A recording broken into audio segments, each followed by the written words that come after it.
Now that is an interesting looking face, isn't it? Because you see, we are accustomed to seeing commuter motorcycles which are well boring. But the Hero Xtreme 125R is anything but boring. It is very interesting in fact. And I'm not just talking about the overall bodywork or the styling of the motorcycle. This is Anand Pandey, you're watching BBC Top Gear Mag India and you are joining us from Hero's CIT facility in Jaipur. We are here to experience the Xtreme 125R, which is Hero's take at a premium 125cc segment. Now this particular segment, it was spawned by motorcycles like the KTM Duke 125 and the TVS Raider 125 as well. And the Xtreme 125R, it is the latest motorcycle to join the fray. But how is it to ride? Not boring at all.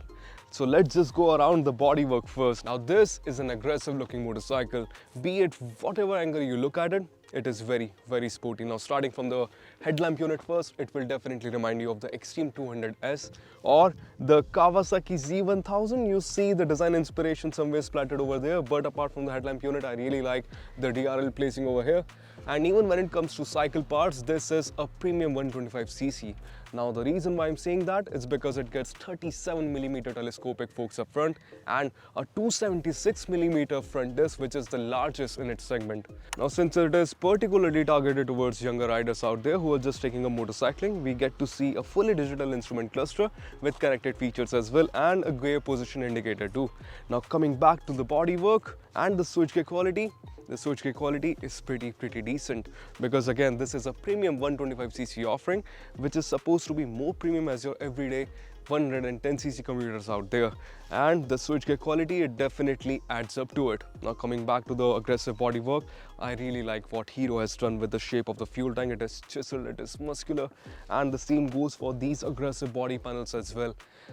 These tank extensions, they are a work of art when it comes to a 125cc commuter. Now, according to me, in terms of outright looks, this definitely looks more sporty and more aggressive than the Raider. But you'll have to wait for a detailed comparison to know which motorcycle is better, the Raider or the Xtreme 125R. Now, coming back to the seating as well, again, now this is supposed to be a sporty 125cc offering, and that is the reason why we see a stepped up seat. Now coming to the one of my favorite design parts of the Xtreme 125R, the sari guard. I'm sure you are still not able to spot it, but here it is. Now the whole panel over here, it is pretty neat and pretty sleek.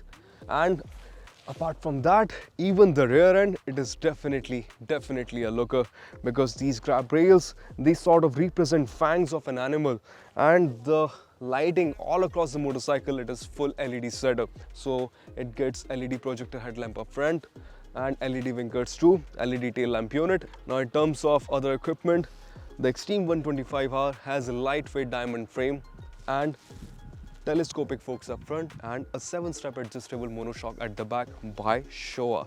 They are really banking upon the premium tag over here, and according to me, the body panels, the paint quality, it is definitely premium. Since it is an all-new motorcycle, it sits on a lightweight diamond frame and is powered by an all-new 125cc air-cooled single-cylinder engine, which puts down 11.5 PS and 10.5 Newton-meters of torque.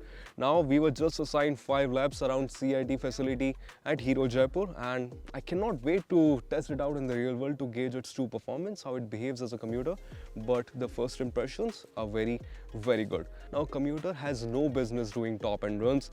It should be all about refinement and tractability down there, and since it is destined to be an urban weapon, I'm happy to report that this particular engine is very refined and tractable as well.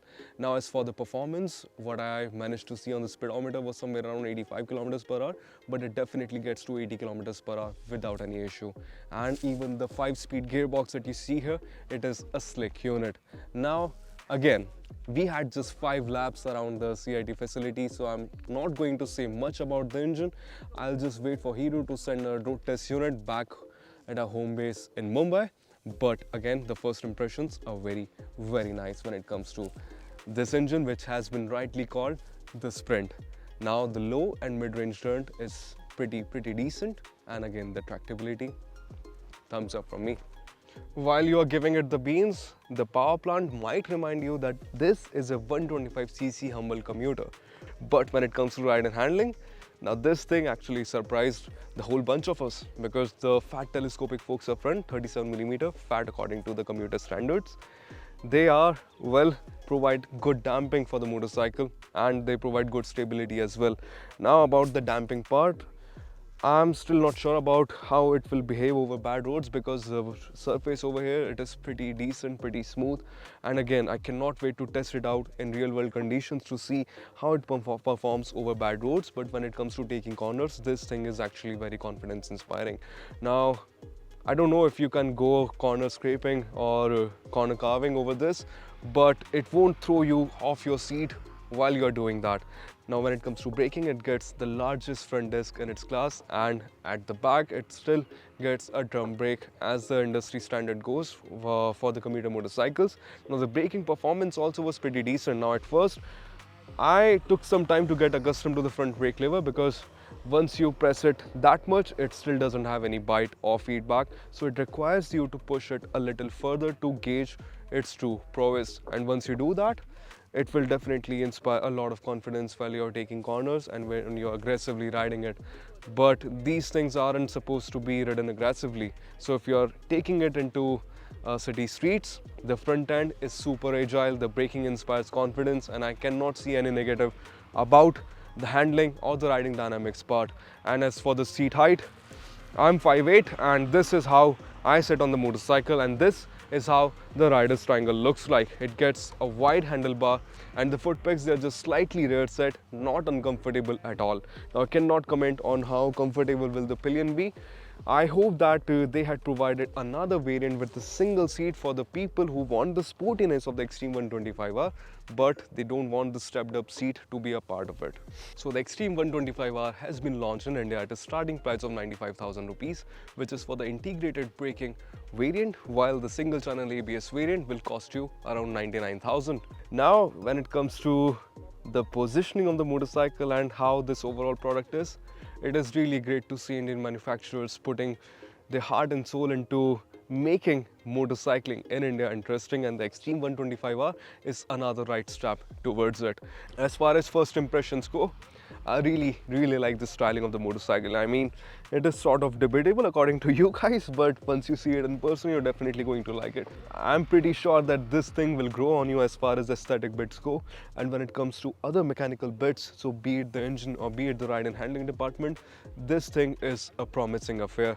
And kudos to Hero Motocorp for pulling another interesting product. They gave us the Xpulse, they gave us the Xtreme 160R, they revived the Charisma XMR, and now the Xtreme 125R, it is also a right step towards what Hero is planning for the future, and things, they do look rather interesting. Now this is Anand Pandey from BBC Top Gear Mag India signing off. If you still have any questions regarding the Xtreme 125R, the comment section is all yours. Feel free to drop them down in the comment section below, and I'll make sure that I get back to you with right answers in very less time.